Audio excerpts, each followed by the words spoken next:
Workout done.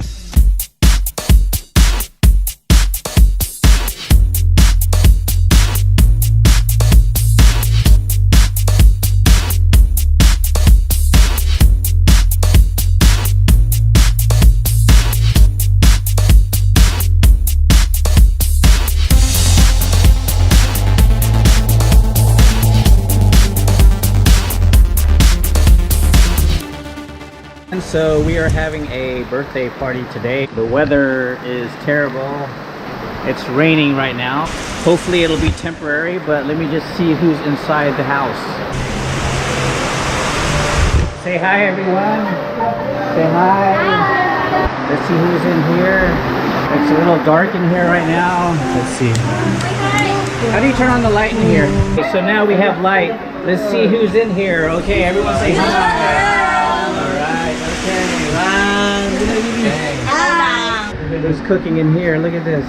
So we're just waiting for the rain to stop so we can, and then we're also waiting for the karaoke machine. So just rented a videoke machine here. In Filipino fashion, this is what we have to do. I'm not going to sing.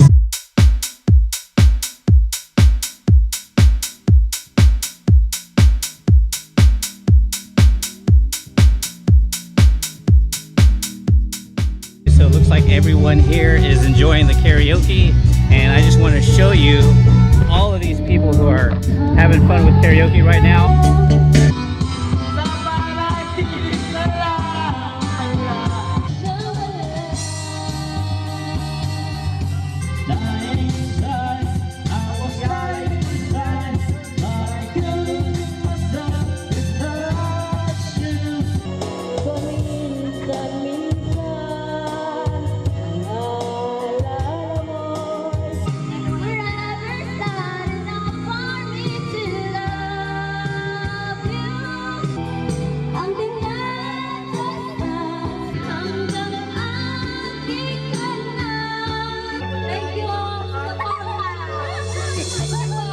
Karaoke is definitely one of the most popular things to do here in the Philippines. I think it's fun to watch.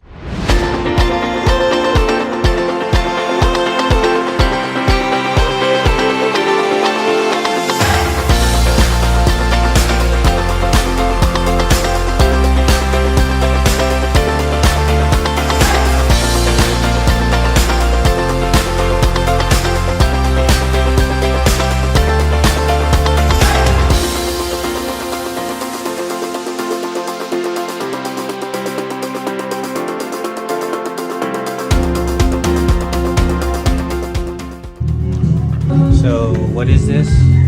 Buhi. Do you guys like it? Yes, I'm beautiful.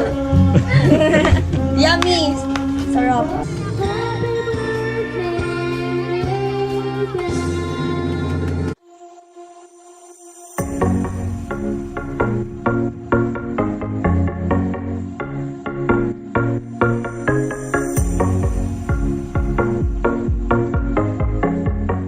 They're saying if you're in the Philippines, you must try tuba or coconut wine. So it's like coconut wine. Yeah.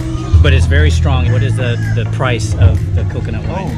Price less than $3 for 4 liters.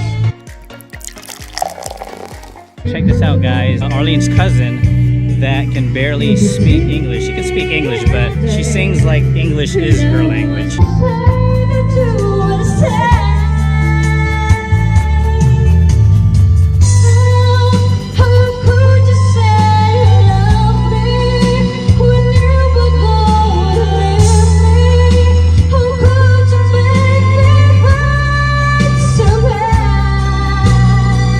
See, guys, Filipinos can sing.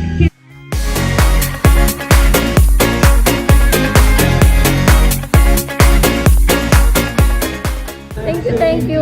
Bye-bye na. Give me a hug. Oh, okay. I see you next time, okay? Thank you, kuya.